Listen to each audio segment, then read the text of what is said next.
Okay, so we have two guests. We want to introduce them to you right now. Well, don't you want to talk about what our topic's going to be? Yes, I do, actually. Did you forget about that? No, I didn't. Okay. I didn't. I just didn't know. So, as you know, earlier this week, if you've been watching the news at all, R. Kelly was found guilty. What is it? Sorry. Brian is hilarious. Are we still not listening to R. Kelly? What about the other artists that he sang the hook on?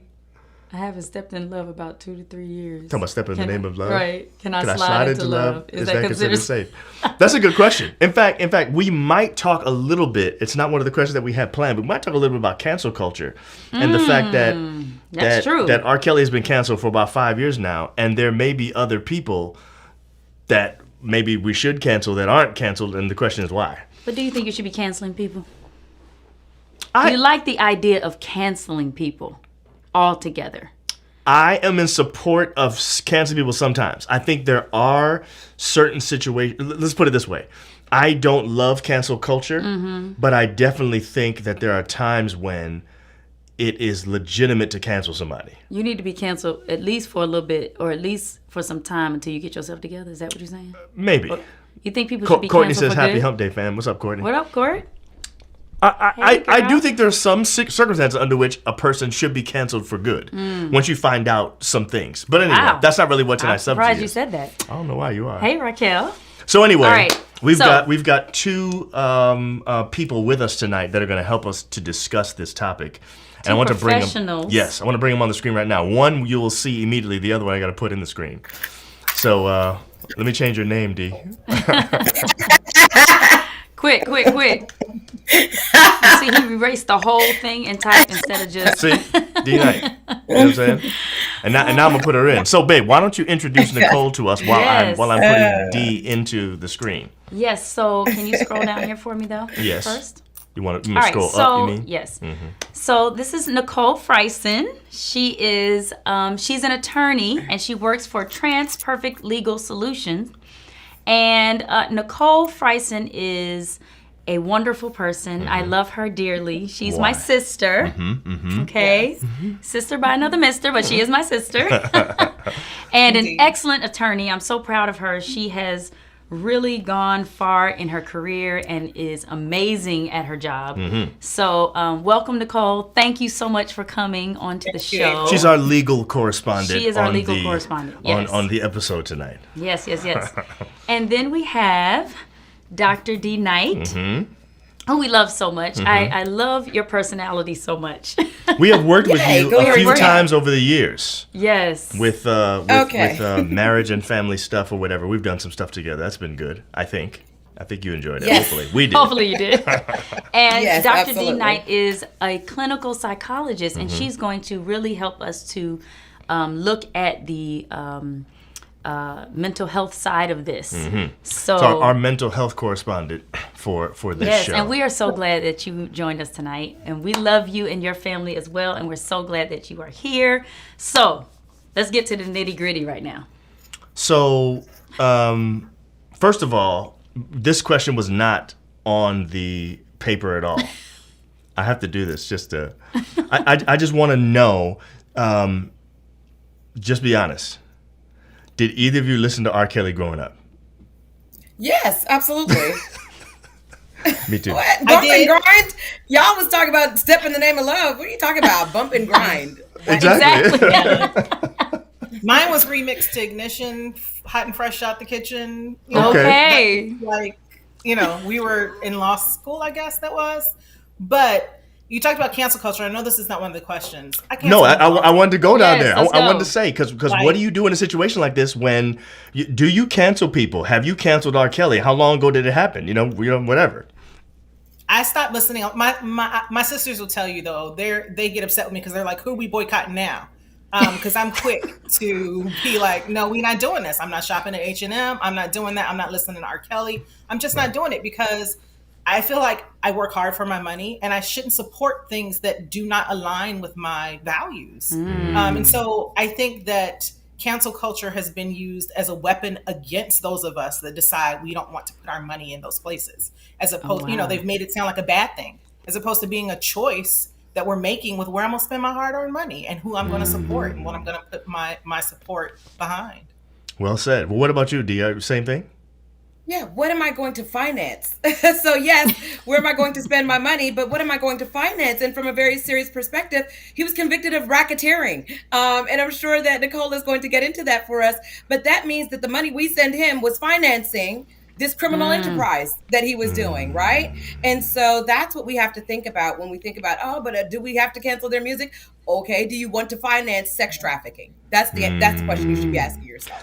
And so that's a real question. We're going to get into that in a second, into these real questions. And Bryant, we're going to talk about that. So Bryant said, does Bill Cosby and the Cosby Show in a different world get canceled too? Might lose some people, but Cosby Show was cultural and helped push HBCUs. So how far do we go with the cancel culture thing? I'm going to just say this. I will never cancel the Cosby Show. Bam. I will not be canceling the Cosby Show or a different world. Now the thing is, though. Because it's more than him. He cannot take... Is it possible to cancel Bill Cosby and not cancel the Felicia Cosby Rashad Show? and what's her name? And Theo and all them. I mean, I don't know. As well. I don't know. What'd you just say? Why is Felicia Rashad on your list? What'd she do? You didn't see what she said? She tweeted out that justice was served when he got acquitted. And now, I'll talk about that in a minute too. But like, she stuck her foot in the mouth. Just don't say anything. If you support him, I agree. Just say nothing. Right. Wow. Yeah, that's the He's talking about, I got my DVD box set unwrapped in the player now. The only thing, so here's the thing. And, and I guess, people feel like they want to be real and they don't want to fake about the things that they're doing. For one, your DVD box is already paid for, right? So if you're in the privacy of your own home, watching something that you've already paid for, that is totally different than supporting something that is on a streaming service and subscribing to something. And then saying to survivors, I understand that he did this, but I'm still going to watch this stuff. Like, that's just like, it's kind of like spitting in the face of survivors sometimes. And so oftentimes that will create an environment where people don't feel safe to share about what their experiences are because they see that the person who has abused them, who has been abusive, is being celebrated. Well, there's a lot of stuff we should not watch then. Probably. Yes. I mean, if we want to go down that list, right, you're right. That's a lot of stuff that we should not be watching. Even the news. Yeah, but you know what? Something that Dr. Yaba Blaze said, which I thought was really important. She said, if you really want justice, or this is the effect of what she said, if you really want justice, you're going to have to give up some things. So what are you willing to give up for the cause that you are saying that you're standing for, right? Yeah. What are you willing to give up? We won't get there with all of the things that we desire in our hands. We won't. Wow. Very true. Okay, so let's get some of these questions. I want to ask you a question, Nicole, from a legal aspect of what's going on. R. Kelly was convicted of 9 federal counts on Monday, including racketeering, sex crimes, kidnapping, obstruction of justice, human trafficking. A lot of those terms we've heard before, and we may understand. Some of them we may not quite understand. Can you help our audience to understand a little bit better what the charges actually were and what kind of time is associated with these things? Like, how much time could he be looking at as a result of this? So I'll start with the time. I'll go through each of them. Some of them are a little more self-explanatory than others. But the time, I think a lot of people have seen the headlines that he's looking at life, right? So he's 54. And a lot of these have, because they're federal crimes, they have suggested, they're guidelines. I think we've all heard about the federal guidelines for sentencing. And there are suggested minimums and maximums. And with everything that he's got, he's looking at life because some of them are like for bribery. There's a fine that goes with it, but then there's also imprisonment for up to 15 years. The sexual exploitation of a child, there's a maximum of 30 years. Wow. You look at racketeering, they look at 20 years for that. And you add all of that up, and at 54, 30, 15, 20, 50, we're looking at 65 years at 54. So I think the one thing that people have a question about is the racketeering. What is racketeering? You usually hear it when you're talking about mob bosses. They talk about That's what we always know it. Yeah. Yeah. It's a criminal enterprise, right? And so, as I was looking at information for tonight, I saw where his attorney in his Illinois case was surprised that he was convicted on the racketeering charge because he's not a mob boss. Well, the argument was that, he had all these people doing all of these things and he was directing them to do it. And so it was a criminal enterprise. He didn't act alone. You heard about like with Aaliyah when he got married, he had people working for him to get the marriage certificate and to falsify her date of birth and all of that stuff. And so it was just consistent for years and years. He didn't act alone. He had a slew of people, even people that testified saying what they had done. So that's why they got him on the racketeering or the RICO Act for this criminal enterprise, for organized crime. Wow. So that kind of leads me to, and I'm sorry, I'm going to be jumping around. Yeah, that's fine. So Dr. Knight, I really want to know from you, Nicole is talking about these people who were involved. They knew what R. Kelly was doing. Mm-hmm. They helped him in what he was doing. So how do you get people to, how are people like just in their thinking to be able to go along with something like this, to be able to, they're adults, right? These are adults, but able to go along with him. And a lot of the victims seem like they were underage or exactly, teenagers. Knowing that they're children, they're teenagers, young children. I mean, really young teenagers. I mean, what do you think about that? Like, what is in the mind of an adult that would participate in that? Yeah, well, a few things. First of all, abuse that is ongoing like this always requires some level of collusion. That means there are some people that are turning a blind eye. You don't abuse people for 20, 30 years without other people somehow turning a blind eye, seeing something happening and rationalizing it in their head as to what it is, right? That it just doesn't happen. There are people that they have to depend on us not looking at abusers and scrutinizing the people who are being abused. Quite often, what did those girls get called? Fast, right? She being fast, a fast-tailed girl, right? And so they rationalize it quite often in their minds. We have this thing called cognitive dissonance. And that means that there's like a little difference between what I'm doing and what I really believe, right? I might really believe that children should be kept safe, but I'm doing this thing for this person that says, so I have to rationalize it in my mind. I have to say to myself, you know what? She's 15. She knows what she's doing. She knows what she wants. Wow. Her parents know when they send her over there what's happening. She's spending the night with the producer. Come on, you know what's happening. Yeah, we all know what's happening and nobody's doing anything about it. And quite often when there's celebrity status, people are allowed to do things like that, right? Even when it's wrong. Even when it is the wrong thing. You think Uriah got sent to the battle line by himself? No. Right. Somebody gave him those orders, right? That's true. People around King David knew that he was after Uriah's wife. Somebody brought Bathsheba to him. You think he went over there by himself? No. And so oftentimes abuse requires other people and their perspectives to kind of, they change their mind about things instead of changing their behaviors. And they, unfortunately, are colluding with this whole situation.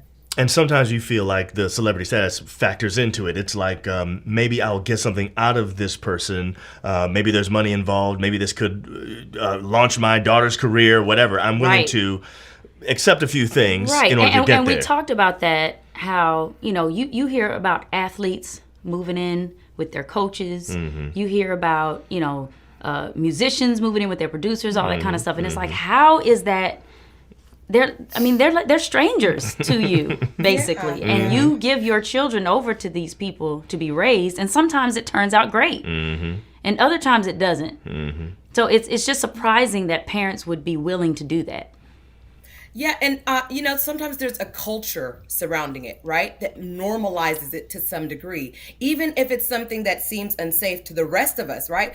I'm not a celebrity. I'm not in music, so I don't know any producers, right? And so I don't even have those opportunities. So me sitting on the outside, it's like, that is just so odd. Why would I even send my child to go sleep in Michael Jackson's house? Like, what are y'all talking about? Why would my child sleep over with R. Kelly, right? Like, it doesn't even sound like it should be a thing. But when you think about it, like when you listen to those Olympic gymnasts, they said no, like this was the norm. It was the norm that you send your child off to the Olympic Village. You sign a paper that you do not come and visit them for 2 weeks, right? Wow. So this was the norm. Wow. So sometimes it's the culture that needs to shift. We need to recognize there is something unsafe about sending 15-year-old girls and 14-year-old girls and 13-year-old girls off with this male producer by themselves, where they can't be observed, where nobody can see what's going on in those situations and even know if they're being groomed. So we need to change something about the culture. I agree. Definitely. Wow. Definitely. Okay, so Nicole, we heard that it was reported, I think there were 11 different people that came out to testify against R. Kelly in this case. And I'm assuming that has an influence on the jury. I really don't know, but I'm assuming that there's going to be just something. Just by sheer number. Just the sheer number of people that are coming forward saying the same thing. How does something like that impact when the... I don't know if you've ever been part of a jury. I mean, I've only done jury duty like once. But when you see when something like that is happening in a court case, does that preponderance of evidence oftentimes have an impact on the jury in the way that they see things? So it can. You'll see other cases where there may be a lot of witnesses, but the evidence is more circumstantial. Here, it was not circumstantial. Like, you had smoking guns. I talked about it before. Aaliyah's, the marriage license. You can look at her birth certificate, the date that they were married, and her date of birth, and it's easy to do the math there. So I think it's the number of people that testified. It was the horrific nature of the crimes, the fact that there are videotapes. Like, he taped this stuff, so there's so much evidence that it's hard to, and I know we saw back in Chicago in 2008 where they did acquit, and that was for child pornography. These were different crimes. I think the prosecutors in this case, it's clear based on the conviction that they, did more due diligence. They got their evidence. They prepared their witnesses. I think it's also not lost on juries. Like, you're supposed to only take a look at the evidence in the courtroom, right? Like, that's what you're supposed to base your decision on. But let's be real. Like, the documentary that came out, that 6-part documentary. They watched that. Yeah. Most people saw it. And now, would a jury be instructed by a judge not to watch that? Yeah. But then, of course, they're free to do it anyway. Is that how that works? Or they just don't say anything? Well, so that happened before the jury was even selected. It happened before he was charged with these crimes. That's part of the onus behind why all of this came back up, because he had been free as a bird for all these years. Like, nobody was saying anything. It started, I was looking like Mute R. Kelly is kind of what started all of this again. And then the 6-part documentary. And it's like, okay, well, wait a minute. We need to take a look. Maybe in Chicago, which Chicago was a state crime. Like, the state was prosecuting him there. Here, these were federal crimes. And so there are additional resources to federal law enforcement, to the prosecutors and that kind of thing. So I think that may have had a part to play in it as well. But just the sheer number of witnesses, all of the additional evidence, the videotapes, this was just not circumstantial. And I know this is part of what we'll talk about later, but there was just too much here. Too much evidence for people to ignore what was going on. Ignore it. Yeah. Definitely. Yeah. So we were talking about, we talked about the 11 victims that came forward. So, Dr. Knight, what do you think about, we've heard that sex abuse victims often will not come forward for a number of reasons. So if this is, first of all, is that true? Okay, that's number one. And then can we safely assume that there were more victims because of that, because they may not come forward for whatever reason? Do you feel like there may have been more than 11 because of that, if that is actually true? Is that a thing? Yeah, is that an actual thing? Yeah, it's almost impossible that would be the extent of his of the people that he victimized across that time, right? I don't even want to say victims. I don't know what they call themselves, but as far as his actions, it would be impossible, right? That they got every single person to come forward, especially with the documentary. I mean, you had more than 11 people that were consulted about that too. There were several people that did not want to come on camera because look at what it took. Listen to all the evidence that she just said they have. They have videotapes and they have testimony and they have decades, they have generations. One lady said, from that area in Chicago that she grew up in where R. Kelly was, she said, every single woman I know has an R. Kelly story. Every single one. We're talking about mothers who have a testimony about R. Kelly and their daughters have a story about R. Kelly. We're talking about generations that were impacted. Absolutely, there's going to be some people who aren't coming forward. Wow. Oh, my goodness. First of all, I've never heard that before. Me either. I never heard that many people. So he clearly had an impact in that area. It was obviously very famous. Came from probably humble beginnings. Everybody already knew him. He was talented. And once he had this meteoric rise, I'm sure that attracted people to him and all of that. Oh, yeah. You know it. So that had a lot of impact. That is crazy, man. Yeah. So Nicole, when we're talking about the sentencing, because I think it's not scheduled to like May 4th. So that's a while from now. Yeah. And when you think about that, like first of all, why is it so long? What's that? Yeah, why would it take so long? Why does it take so long? I always wondered why it took so long. I never looked it up to find out why. Right. And then, what does he do in the meantime? Is he in jail? Is he able to just roam about? Is he home? So R. Kelly is not able to roam about because like when he was charged in Chicago before the New York charges, no bond. So he was in jail because he's a flight risk. Like he's got means. And so if he's gone, he's out of here. You can't get him back. So he's a flight risk. As to why it's so long, there's several different theories as to why it's taking so long. COVID, the judge's schedule. Okay. But there are also other cases pending right now. Like he's got the federal charges in Chicago, in Illinois. He also has state charges in Minnesota, in Minneapolis. Ooh. And so there are other trials. Yeah, there are other trials. He has co-defendants in the Illinois case, and they want to go to trial soon. You're entitled to, you have a constitutional right to a speedy trial.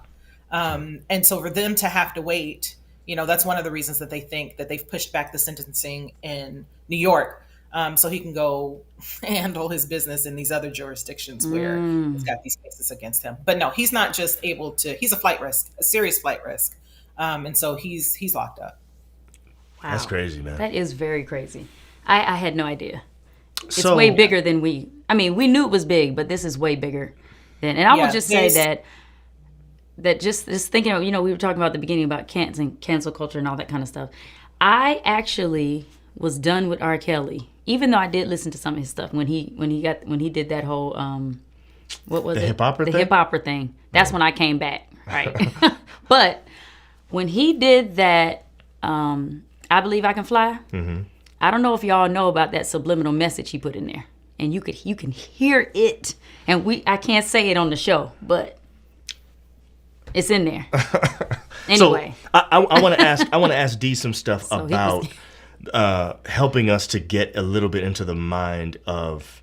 Obviously, you can't get into the mind and this of, is, but and I'm glad. I'm so sorry to cut you off, but I mentioned that because he put that in there where it was a sexual act that he put within that song, and you heard it clearly if you knew where it was, right?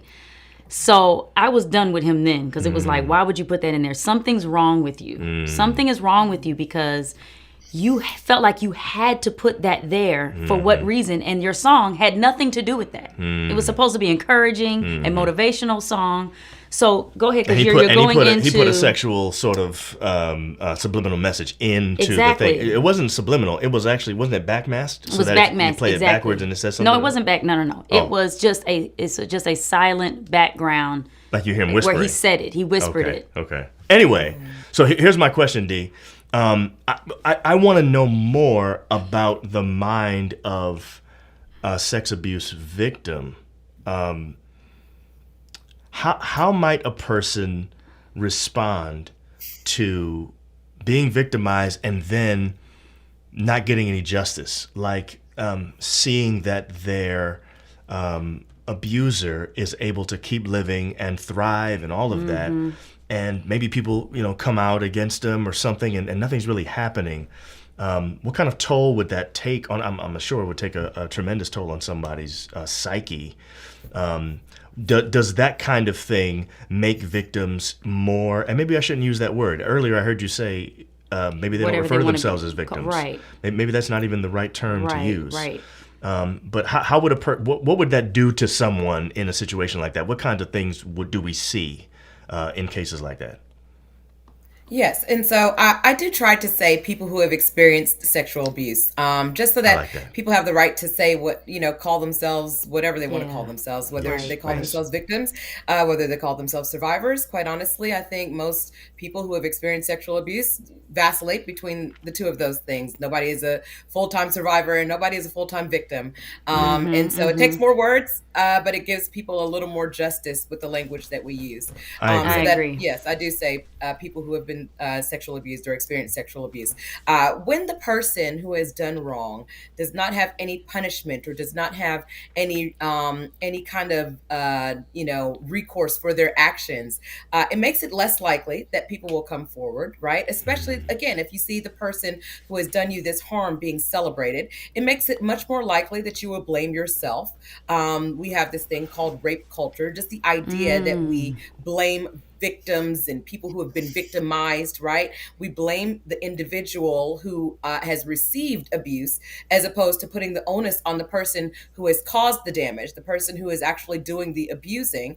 And we do it oftentimes even with our language, right? Because we will sit here and say, well, what do we say? We say that we didn't see it happen. You weren't there. So how would you know? There were people outside of the courtroom after R. Kelly was convicted, people outside of the courtroom saying, free R. Kelly and serve justice for R. Kelly. And this is unfair. And it's just like, when you see people being celebrated for the wrong that they do, and this is biblical as well. I mean, in Ecclesiastes, it says, when the punishment for a crime is not swiftly carried out, the people think it in their hearts that it's okay to do wrong. That's right. And so that is very clear.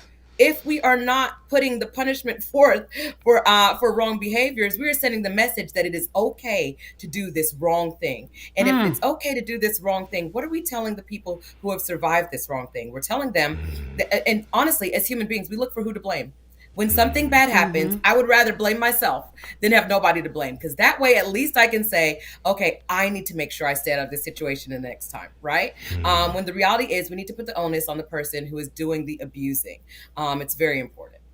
So just a little piggyback off that, I want to ask you a follow-up question. And I'm only asking this because of my profession. What does it do then when we in the church are unwilling to be swift and strong against popular people who have victimized others? Wow. I know the answer, but I just want to ask you. Yes. Well, we're telling people that position is more important than people. We're telling them that somebody's celebrity is more important than their soul. We really are. We're telling them it's more important that we, and oftentimes churches, and I don't know if you've kept up with what's going on in the SBC, right? Like oftentimes churches will say, well, we don't want to bring any dishonor to the church, the organization, right? The structure.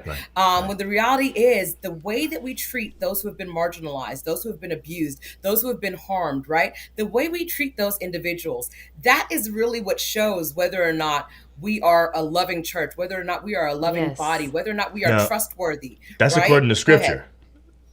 That's according. That is absolutely 100% according to Scripture. The reality, right? That too. The reality. The reality is, if you are abusing the people who are already being trampled upon, what safety are you? What sanctuary do you provide? Exactly. How are you providing safety, right? How are you showing love? If you are still putting on the downtrodden, you're making them carry the burden of their own abuse. Like, how are we showing love to those individuals? Wow. So true. So I know, I'm sorry, I know this was not my... No, it doesn't matter. Chime in anytime you want. I meant to say that to you. Chime in anytime. And by the way, Dr. Knight, you got a lot of... Preach, Dr. Knight. Way to bring in Ecclesiastes into 2021. Yes, you know what I'm saying? Move your toes, folks. All that. Go ahead, Nicole. You can say anything you want anytime. There are no specific questions for one of you. Sorry. All right. Well, just, Dee was talking about the downtrodden and victims and the messages that we send. And one thing, it's pretty prevalent and easy to see is that a lot of times this happens and we're not sending the right message to victims of color, to Black women. Like they're just not believed. Like this was not a thing. Like Harvey Weinstein, like that was a thing pretty quickly. I mean, I know he was doing it in Hollywood for a while, but R. Kelly fully went to trial in 2008. And it's not a thing because like Dee was saying, we call, and especially Black girls, they're fast or they were looking for it, or as opposed to the onus being on the person perpetuating it. He was a predator. Right. Like these were children, and children put themselves in situations. We see it all the time. We have to protect our children because we're like, you shouldn't do that. That wasn't a good decision. Their minds have not been developed to make the best decisions. And he took advantage of that. And these young Black children were not listened to because they were already marginalized. They've already been trampled on, and there are no expectations for them. And so it's okay. Whether it's being perpetuated by somebody white, whether it's perpetuated by somebody Black, there just are not expectations for our young Black children. And so this was allowed to go on for so long. And so, like you asked earlier, were there more than 11? Heck yeah, there were way more than 11 people. They just don't want to come forward because their lives, their bodies, they're not valued in any way. And so holding people accountable is important. I want to make sure I understand what you're saying and that it's clear to our audience. It sounds like what you're saying is someone like Harvey Weinstein, who was involved with women who mostly were not of color, justice was served more quickly in that situation. Is that what you're suggesting? Because we're dealing with black women. It's like, okay, it's whatever. That's not what I'm suggesting. That's what I'm saying loud and clear. Okay, there we go. Wow. Thank you. Wow. I want to make sure it's clear for the audience. Exactly. There's an entire body of research on the adultification of black girls. Yes, I've read about that. Yes. Black girls. There's really a good bit of research on that, to where black girls are seen as more aggressive. They're given more demerits at school. They're seen as older than they actually are. They're seen as knowing what they're doing. And we see it played out in the criminal justice system as well. And so there is an entire body of research on that. We're not just willy-nilly saying, oh, see, y'all don't treat black women right. No, we're looking at research and telling you black women are not respected as much in the United States of America, right? Period. And so that is often why there are a lot more victims and a lot more people victimized than come forward, because they're not believed when they're told, when they come forward about it. What are they told? You being a fast tail girl, you know that you wanted that. There's just this idea that they are older and that they want things that quite obviously children do not want. I'm sorry, I have a 16-year-old. Our oldest child is 21, so I know what it looks like for a child to be 14 or 15. They ain't ready to be married. They are not. They're not asking for a 30-year-old to come on to them, right? And so we have to recognize that a lot of these people that he victimized were children. We're not talking about women. We're talking about children. So I don't know if you guys have been keeping up with the young ladies who were missing. I don't know the names, but there was a white young lady who was missing. And they were on it, like people out looking for her, trying to figure out what happened. I mean, she's not like a celebrity, okay? And they're out, if I'm correct, I don't believe she is. And they're out searching.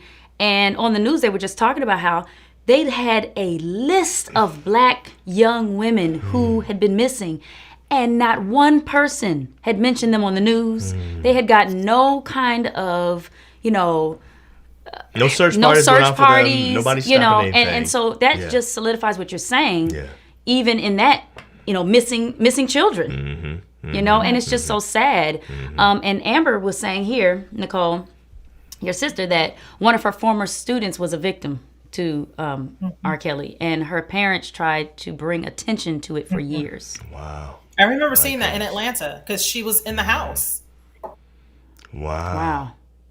That's crazy. It is. So everybody is wanting me to say what it was that he said on. Did we lose Nicole? I don't think so. Well, maybe we did. Yeah, I think we did. I should probably call back in. Yes, but so I will say. So this is what he said. You're gonna tell him what he said? I'm gonna tell him what he said. I can't say it. I mean, I'll just say. So the part when he does his run. That big run, I believe I can fly, and he does it over and over again, right? Yeah. Right at the end of that long run, he says, let's see, how can I say this? Will we get jacked on YouTube? Probably. Yeah, so you probably can't say it. Yes, thank you, Sheldon. Just read. He put it on there. Sheldon put it in the comments. Read the comments, and you'll see what he said. I mean, he really said that. Me and my sister used to run that thing over because we could not believe our ears. That was actually there. It was whispered, and it was there. Anyway, so see if you can text Nicole to tell her to call back in to the same thing, because something happened with her feed. I'm not sure what it was, but anyway. So D, we got another question, and just wanting to know. It turns out that from what we heard, that Bill Cosby. Came out. Well, I'm sorry. This is related to what you were saying earlier when you said, people were saying, R. Kelly, we want him free, whatever. So this kind of goes along with that. Right. So Bill Cosby apparently came out and said that R. Kelly got a raw deal. And I'm going to ask Nicole a little bit later on, because we all know that Bill Cosby was convicted and was actually in prison, and then there was some technicality about something that happened in the way that he was arrested that had to do with violating his constitutional rights, and so he was able to get off, and so now he's out. We all know that, and so I want to ask Nicole later on. Bill Cosby was convicted; he's not even doing any time. Something like that may happen with R. Kelly, but I want to know what that kind of thing does to the psyche of a person who has been victimized in a situation like that. To know that you can go all the way through the process, the person can actually get convicted and still in the end maybe not even do any time. Right. Having that in the back of your mind that's got to be debilitating to someone. Right. To know that I had to deal with all this. And maybe I even came out and actually had the courage to testify. Yes. And it worked, and yet there's still no time that's being served. What might that do to somebody?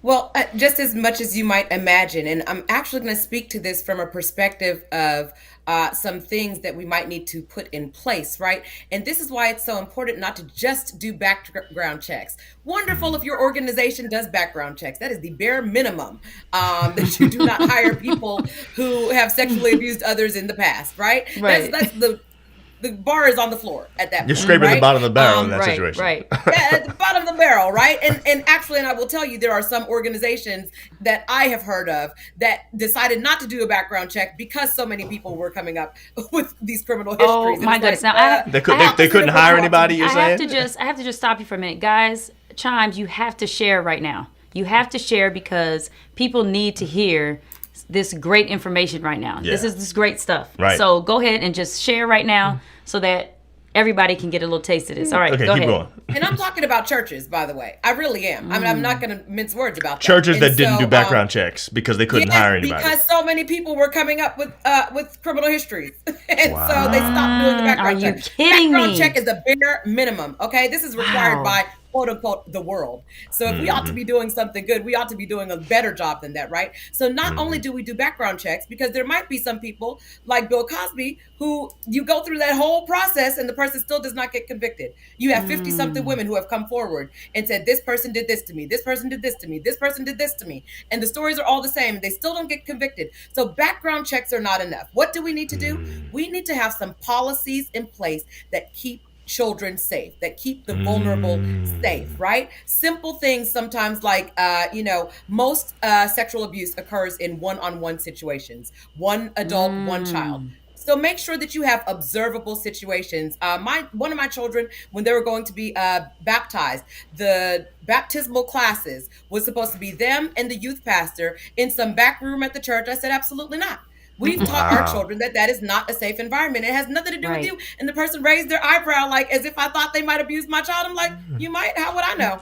You're not going to be alone with my child in some back room at the church. That's all I know. That's right. I'm not telling you that. So it's not about the person. It's about the policy. We ought to have some policies in place if we're claiming to love people. We have to have some policies in place that will keep them safe. And we can do that. It's simply a choice of doing it. We just have to. And like you said, those policies are not personal. It's not about the person or anything. It's really about protection. And really, there's something that we need as human beings. We all need accountability. And when I'm in a situation where I feel like I can do anything and get away with it, there's no telling what I might do. Exactly. So sometimes I need just the threat.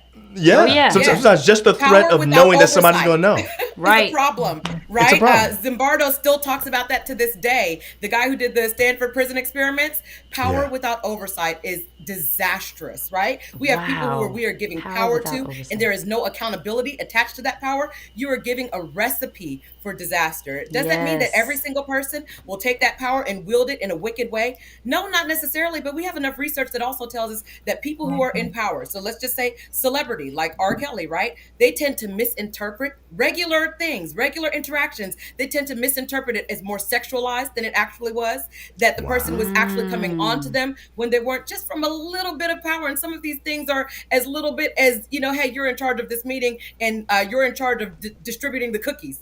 You give somebody power over a cookie, and they have now let it go to their head, and we literally see changes in their brain. Like my doctorate is in neuropsychology, right? So I love looking at brain and behavior changes, right? We literally see changes in their brain that is as if their frontal lobe is cut off. It's as if they don't have the ability to make wise decisions. So when we give people power without accountability, we are asking for an abusive situation to be set up.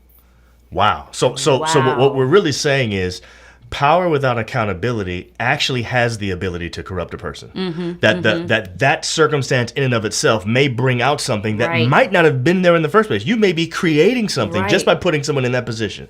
Wow. Yeah, I don't know. I don't even know if it's that it wasn't there in the first place, but it definitely gives fertile ground. Exacerbates. Exactly. Yeah. Wow. Okay. So Nicole, when you went out, we were asking the question.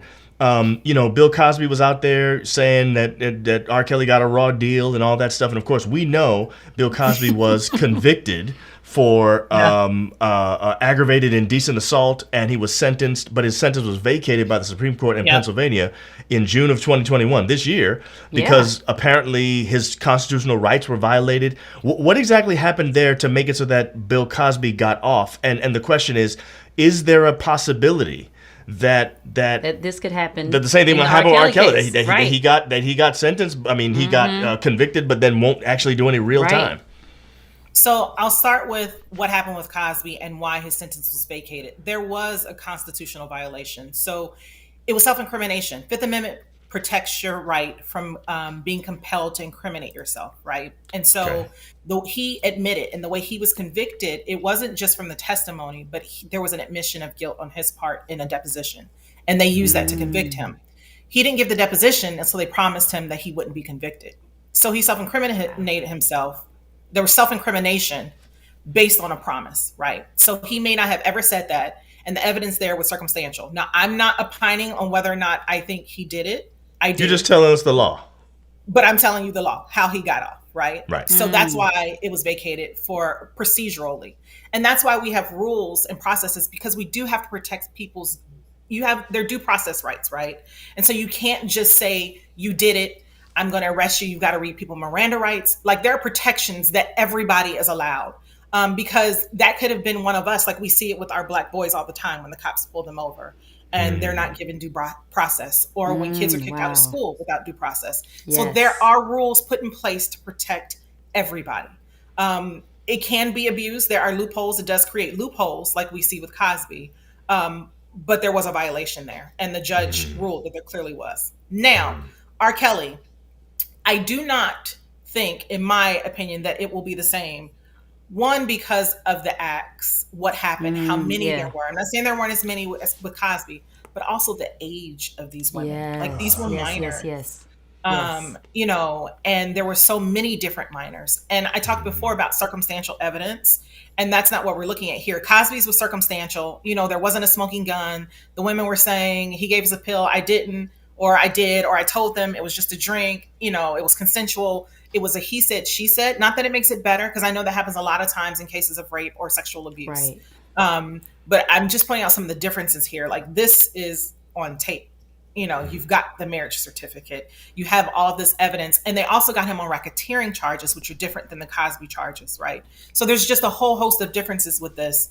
Who knows what happened? Maybe there's some, they call it fruit of the poisonous tree. Where you get evidence where you didn't have a valid warrant, or, if there's any mistake, everything else you got is then thrown out. We don't know if that'll happen down the line, but it doesn't appear that way, because there's just so many, he was paying people to get these sex tapes back, and there's evidence for that. So there's just so many crimes and so many different ways that they can skin this cat, that I don't see it being the same thing as what happened with Cosby. So the likelihood that justice will be served, and that obviously, maybe is a loose sort of term, but the likelihood that he will actually do some time is probably higher than the Cosby situation. Yeah. I mean, because we're not just talking New York. We're talking, there's still the trial in Illinois.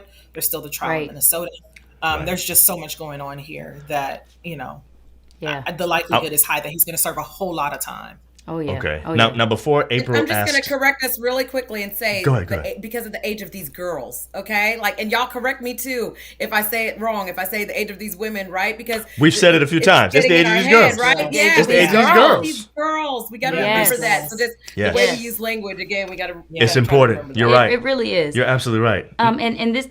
You wanted to say something. Well, I want to put ahead. up a comment before April asks this question. Okay. There's just a couple people saying some different things in the comments. Yeah, they're really. Dr. D is preaching tonight. Please tell me where her church is so I can transfer my membership. This one's big right here. Doctor in neuropsychology and attorney Fryson, can we please take a 5-second break to say black girl / women rock? Yes. just 5 seconds. Yes. Since we were talking a second ago about how black women are so respected, Appreciated. are underappreciated, Valued. noticed, valued, all of that. We want to take a moment to say that tonight our choice of 2 extraordinary black women is not lost on us. So thank you for coming on and being a part of this. Exactly. Our chimes are celebrating you too. Definitely. So I watched, I really went down a rabbit hole with R. Kelly. Yeah. I did. A while ago. I watched the documentary, and then I was just going in, researching and just reading everything and watching everything. So on some YouTube channel, I don't even know whose it was, but I guess this was his brother. Said it was his brother, was interviewed, and his brother was talking about how their older sister abused them sexually.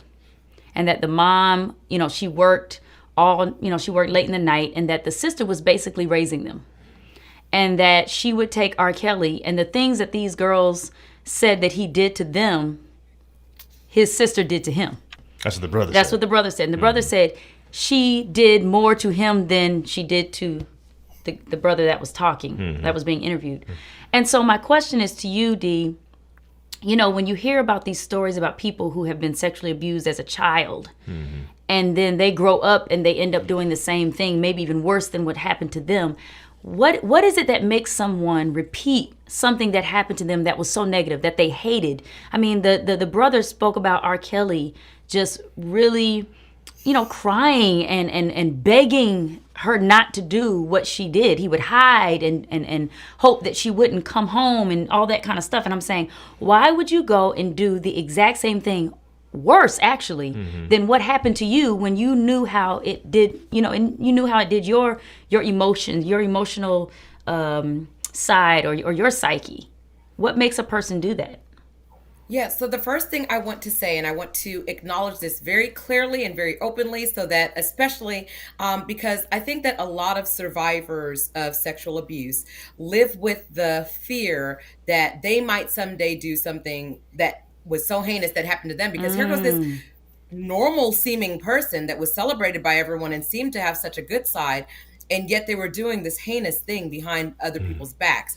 There was a gentleman at a conference that I went to who actually spoke about that. And he said him and his wife never had children because he was so afraid that he might do something to harm his own children. And so look at what sexual abuse did. It took away an entire generation from this man and from his lineage, right? And I want to say very loud and clear that there is no more likelihood that you will sexually abuse because you have a sexual abuse history. Okay. That is very clear in the research that we have. It is not more likely that you will sexually abuse. However, amongst those who have sexually abused, there is a higher amount of people who have a sexual abuse history. But just because you have a sexual abuse history doesn't automatically mean any more likely to go forward in sexually abuse. A good thing. That's helpful. That is helpful because a lot of people have been through.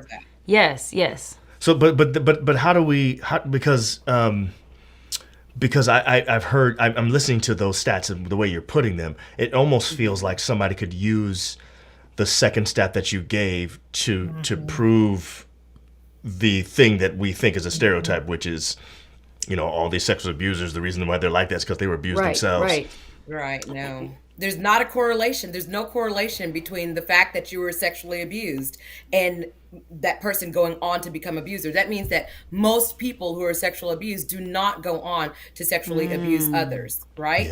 Yeah. And so that's the most important part to keep in mind. And we have lots of research that shows that.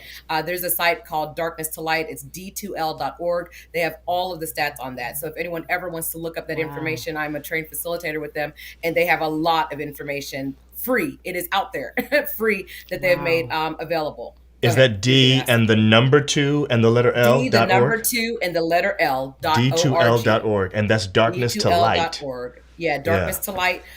They have a. Can one of the chimes put that? One of the chimes put that in the comments so that somebody else can get to that if they need to. If you want to, D2L.org. Yeah, the letter D, the number 2, the letter L. .org. They have lots of stats and information that's available for free out there.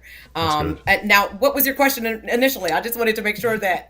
Yes. The question, really, the question we were getting at was that it seemed like he was doing something that he hated being done to him. What would cause him to want to do that? Why would he want to do something that he and maybe hated? the word "want" is not a good word.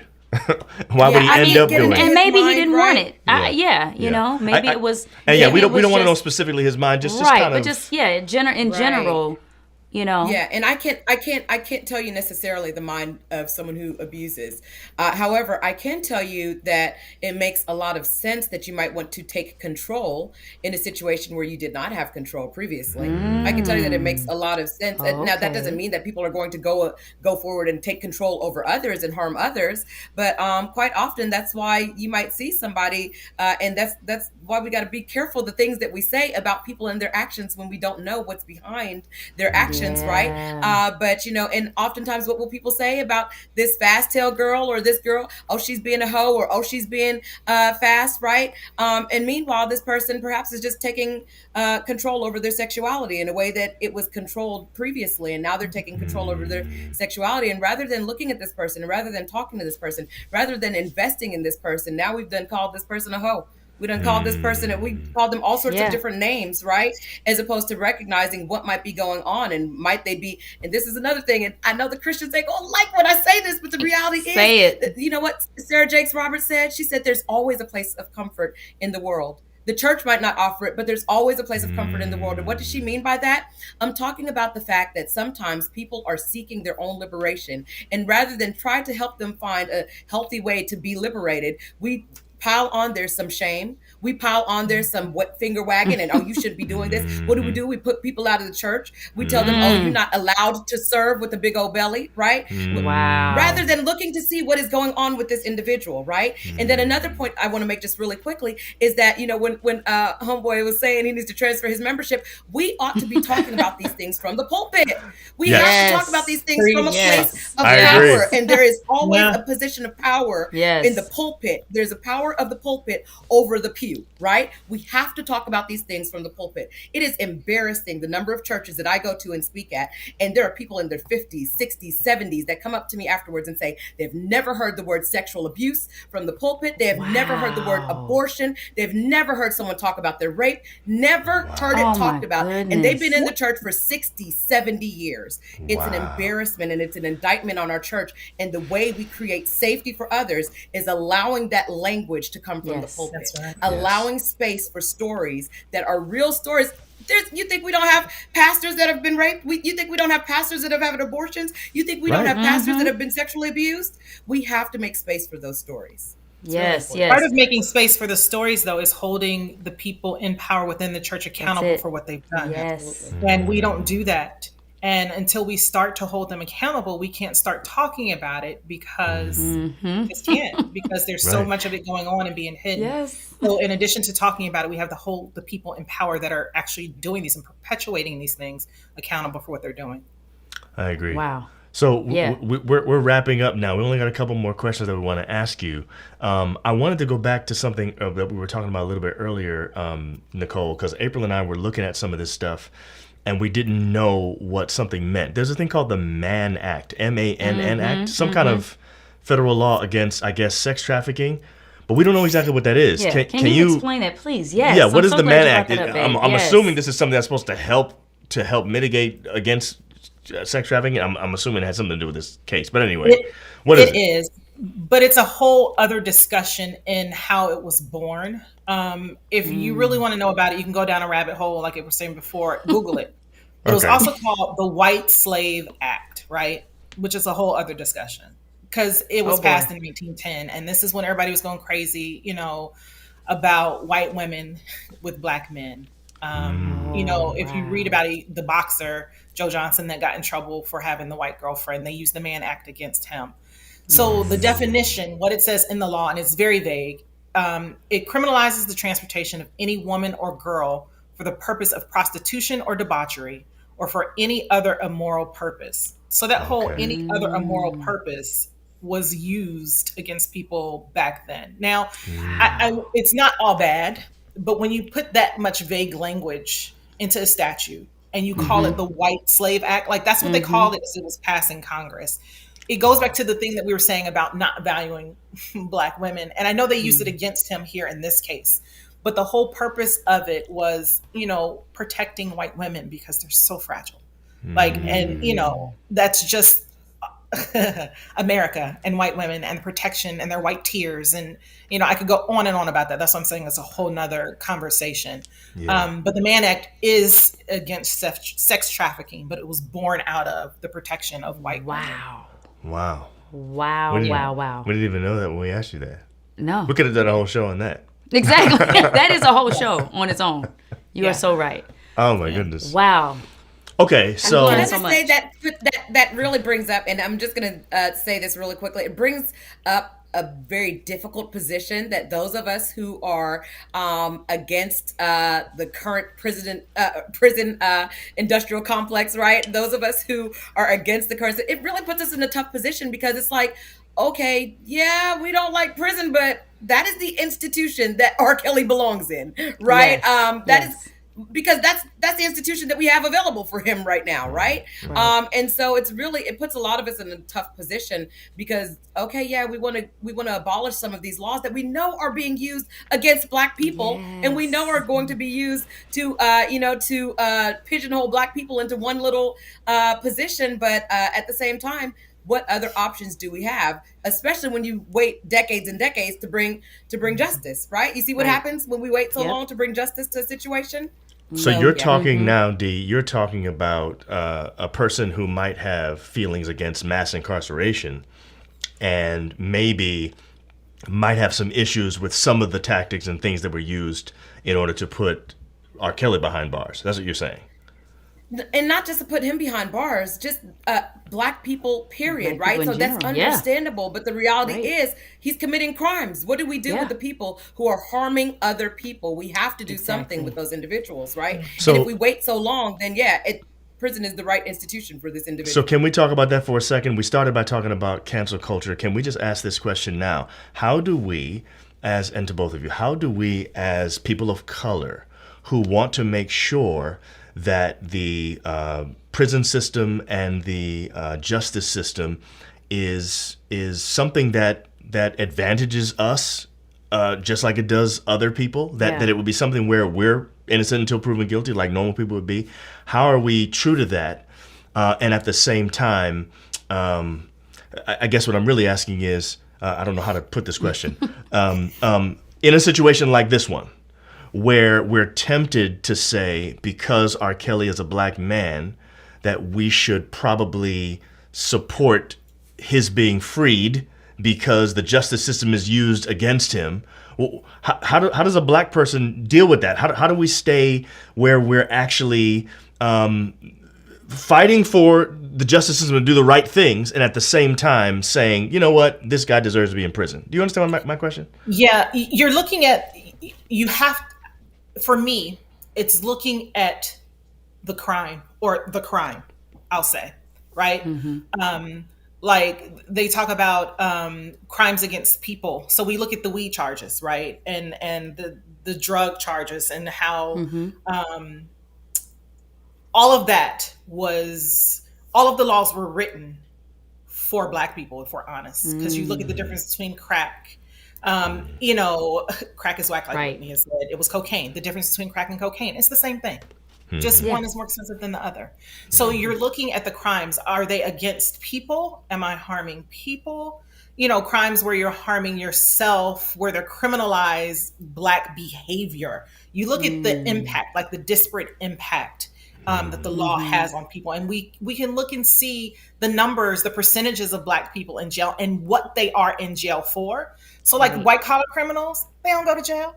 They barely hardly go to jail. Martha Stewart did all of that, the stuff with the securities fraud. I couldn't get it out. Yes. Securities fraud. She did all of that, and she was in this highfalutin prison, barely served any time. So that's okay because it's money. But I'm harming my body, and instead of giving me treatment, you put me in jail. Like, it's just, you're looking at the crimes that are committed, whether they're against people. My thing, and this is not, infringing on other people's enjoyments, their right to enjoy their lives, right? So what R. Kelly did was an infringement on other people's rights to peacefully enjoy their lives. Some of these other crimes that they're writing against Black people, like even the Mann Act that we talked about and how they were criminalizing Black men with white women, there's nothing that they're not doing. That's not a crime. There's not anything that they're doing. And so you have to look at the crime, look at the law. And they say there may not be intent. Like, I'm getting down a rabbit hole. They talk about the voter ID laws and the intents there, but the disparate impact, that's the thing that you're looking at. The impact, what is it targeting? What behavior is it targeting? And is there another way that you could actually reform the behavior that it's been targeting?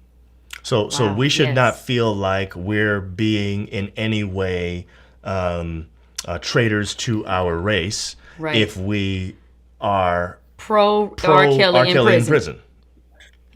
Not a traitor at all. Okay, that's what I'm really asking. Right. D, what were you gonna say?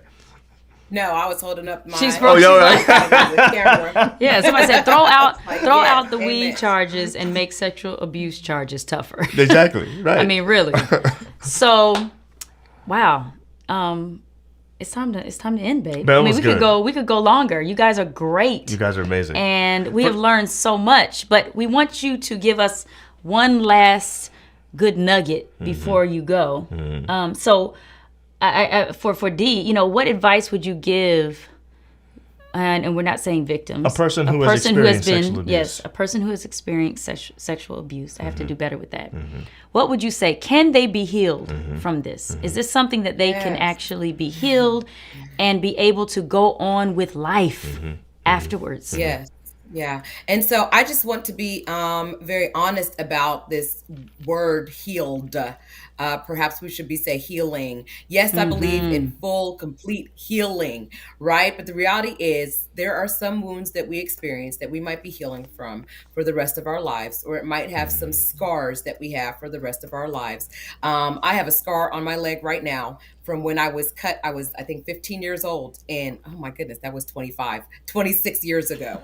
And if I press on the left side of the scar, feels just like the rest of my leg. If I feel on the right side of the scar, feels just like the rest of my leg. If I press on the scar, here 25 years later, I can still feel a little bit of pain there. Wow. Is it healed? Yeah, it's healed.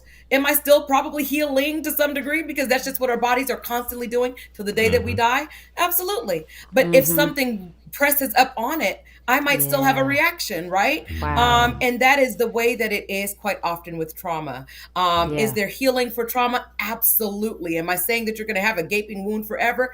Absolutely not. But are there some things that might happen in life that, like this R. Kelly trial? I never watched the Surviving R. Kelly thing. Why? Because I don't want nobody pressing up against my wounds.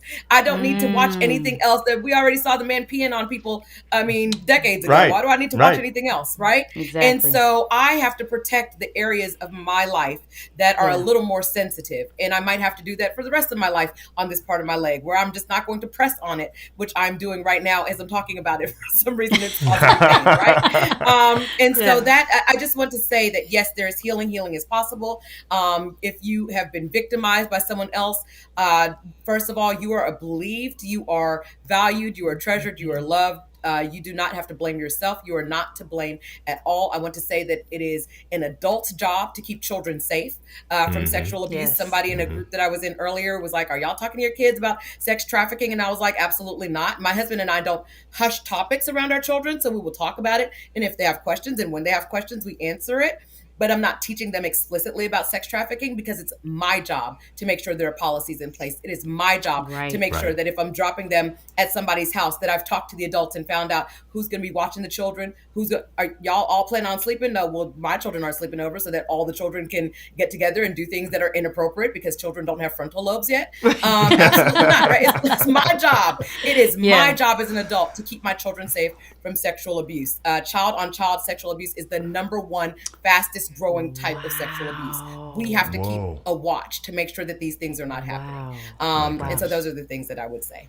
Oh, and I did want to also say, the person who stated that multiple generations of Chicago women, she said every Black girl I knew who grew up there had an R. Kelly story, every single one. Her name is Britt Julius, and she is a music critic for the Chicago Tribune. So just wanted to give that notification for who said that. Wow. That is crazy, man. My goodness. Any parting words for us, Nicole? Do the crime, do the time. I love it. We agree. Yes, we agree. Thank you, ladies. Thank you guys are much, amazing. You guys did an excellent job tonight. Awesome. I mean, everybody's saying that's a whole word.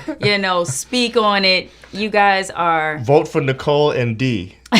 I don't know what he's voting for you for, but maybe you should be. At the end, babe. Oh, that's it. But I'm going to say who they need to vote for at the end. Just hold on. Okay. I thought he meant for like president or something.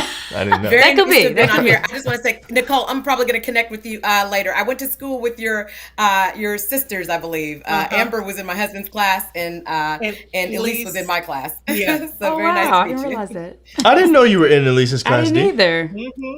Yep. Okay. So that's behind you, right, April? A year behind me. Right. So April's in your class right above just you. 1 year. I cannot just believe 1 year, that D. April is older than me. Please, I need to do the speaking thing. Lord have mercy, please. Look, don't say older. Just 1 year. Okay. We're the same age. I'm your age. Thank you, ladies. Right, you guys added to the show today. It was Beautiful amazing. women, I think you helped us out. to get some real perspective on this issue. And that's what we're here for. We want to really make sure that when things like this happen, that we're able to understand how we should be thinking about them. And sometimes we're still developing our opinions about what's going on. And sometimes we don't know how to think about it. That's true. So I think you guys really helped people tonight. You gave us some good language too. You gave us some ideas on how we should think about this law stuff, and then you gave us some language on how we should talk about people that go through things like this. Yes. Not labeling them, but saying this is a person who has experienced this particular thing.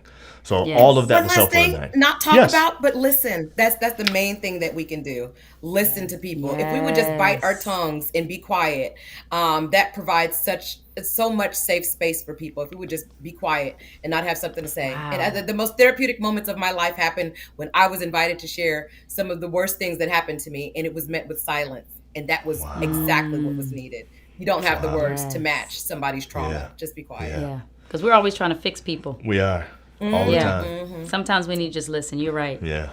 Wow. Well, thank you, ladies. We'll see you guys next time. Love you guys. Whenever that is. Thanks so much. All right, y'all.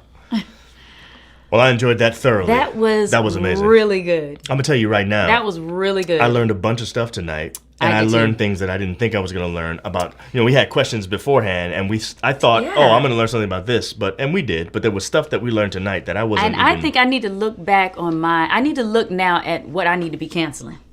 I don't think I take that seriously enough. I need to be canceling some stuff. Right. The reality is I cancel Walmart, but I cancel Walmart because I can't stand Walmart. Right. But you're right. The reality is that there are some things that we don't realize there's a connection between us supporting that stuff financially, and sometimes it's financing the thing that we're against. And when that's actually happening, we should consider. We do. I'm not supporting that. And if enough of us don't support it, that person has to think twice about doing that thing. That's so true. Because we're not supporting it. So true. We have power doing that. There's no question. So I do think that Nicole made a good point. Cancel culture sometimes gets a bad rap, and that automatically we're able to make people feel bad about certain things. Well, I think because sometimes it's done in a malicious way.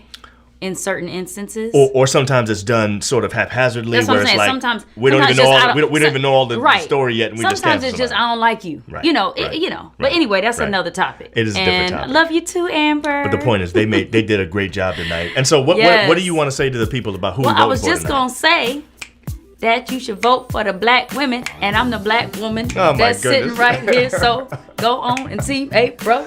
Yeah. So anyway, you can do Team April D because I am or a Team black Nicole. woman, and I'm the only black woman now that's sitting here. So I represent the two amazing black women that were just on the show. So go ahead and just do Team April. That's fine. I don't mind. Okay. I don't mind seriously, losing. guys. No big Seriously. Team Nicole, Team D. And if you liked this live tonight, You need just to share it. thumbs up, heart, you share. can still share it now. You can It's true. still share. Thank you, Yeah. Courtney. Thank Yeah. you, Madeline. Yeah, hit the thumbs Yes. up like a bunch of times. Hit the like, hit the love, whatever, all that Yes, stuff. because this And was then share it. amazing. Yeah. And I'm just so happy that we did this. Look at Look at all the Candace. Team Look April. at Candace Look talking at all about the Team team. April. You know what I'm saying? I love y'all. That's because Team Black Women. that's right. Team Black Women. Team So April. instead of Team Black Women, you just say Team April, and that's what that means for the night. Okay? That's the only way April can win, man. I didn't win tonight. But Nicole and D is why Team April, you know. Nicole, and D.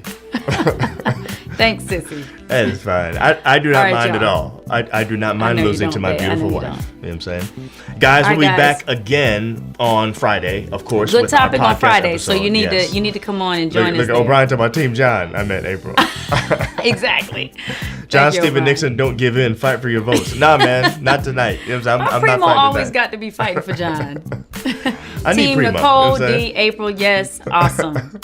We love you guys. Yeah, so Chimes, y'all are the best. So we'll see you on Friday on YouTube, where our podcast episode will be dropped at 3:00. By the way, thank you for supporting our 100th episode. We're so happy that we reached that. If you watched it already, thank you. Thank you for the comments that you've already done. If you haven't seen it yet, go back and watch. We get some good reminiscing going on in that, and you can share it with people and say, hey, celebrate our friends John and April. They just hit 100 episodes. It's funny. I didn't know this. This But is for Madeline, our boy right? Lance J told us that most people quit before their Yes. 20th episode Yes. of a podcast. I didn't know that. Yes. So for us to get 100 is kind of a big deal. The Lord really has blessed us. So Yes. thank you for your support, and we're going to keep on trying to do it. So Primo hopefully- said that brown background. No, I don't even understand that. Yeah, the brown background is Y'all, if pretty you bad. have not seen the 100th episode, go and Yeah, watch, and go you'll see watch how the 100th. horrible. Yes. Go to You Just know, John the and April content right was now. still good, but the background was pretty bad. Anyway, I think the content was good. it was good. Yeah. Yeah. Anyway. For the background. This is for Madeline. We'll see y'all. We'll All see y'all right, next week. y'all. We'll be back next week too. Wednesday, same time, same channel. Love y'all.